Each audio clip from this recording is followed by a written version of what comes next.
Everyone, what is happening? My name's Karath, and here I'm bringing a esports arena prediction. 2 to 3, well, it is 2 days out, I guess. It is the Wednesday now, so bring you a little bit of a prediction, or my prediction, I say.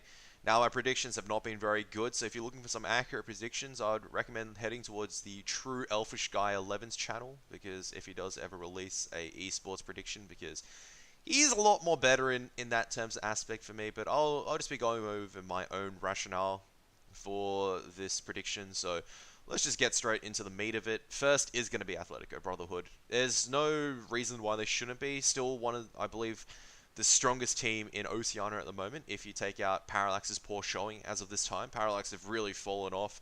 And really, after that, what is there? There's Chiefs.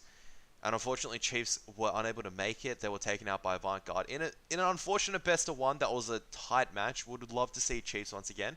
But so far, all the results point towards Atletico really being able to step it up and take out the first position in this one. And the second place, well, I should explain why Atletico. It's infrequent. He's in an absolute insane form at the moment, AWPing like an absolute demon. Other players have been a little bit lackluster, but once they start going on fire, they will start dominating. But that is also the problem, I guess, between all four of the teams, and I'll go into more of this later, which makes the results a little bit harder to predict. So the second, I believe, the people in second, or the team that will come second, will be One Stop, and that is simply because they are performing quite well in the ESL, AU, and NZ Season 2 championships. They have proven LAN performance in Crisowell as well as Kyoto, who did very, very well in that Season 1 LAN finals. And, well, questions will be asked always of Mizu and Pex. They've been around the block for many seasons now. When is the time they'll step up and perform at LAN?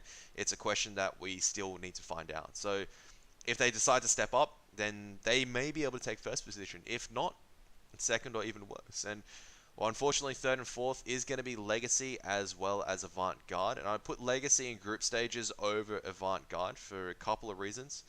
And that's because Legacy, we'll start with Legacy first because, well, we're going 1 to 4, why not? Legacy have made a massive improvement. A lot of people would have criticized them with their pickups, but I would say that they've improved drastically as a team together, and they're actually starting to look solid. Now, will they compete against Atletico as well as the top tier teams such as Chiefs, Parallax in Oceania? I don't believe so. Not as of this moment. But, and there's a big but, they are improving and they look like they belong in that, I guess, that middle region of the top division in Oceania. So they should be able to pull out a couple of good rounds. We'll see good Counter-Strike coming out of them.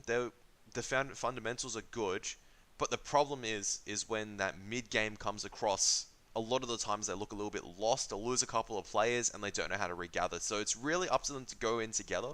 If they go in together, we may see some surprising results. They don't have half-bad players in their team. They have maybe not the same caliber players as we expect on the side of, I guess, Atletico or One Stop, but they have solid players ready to make an upset. And then we go into a little Avant-Garde, and, well, Avant-Garde is just one of the oddest teams at the moment. They put in good results, they play insane Counter-Strike, but then they just lose 10 rounds in a row because they do something silly round after round after round, and then they throw the match. And that's pretty much the story of Avant-Garde.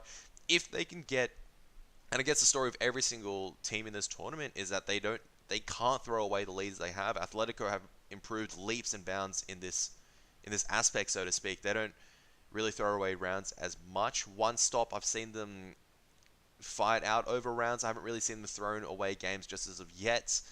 But Legacy and Avant really need to be cautious that once they grasp a lead, they need to figure out how to keep this lead going lest they actually drop it. And we've seen it, Avant-Garde, happen to them so many times. And yeah, they just need to make sure it doesn't happen to them. Otherwise, a fourth place is not a big surprise, I would guess, at this time.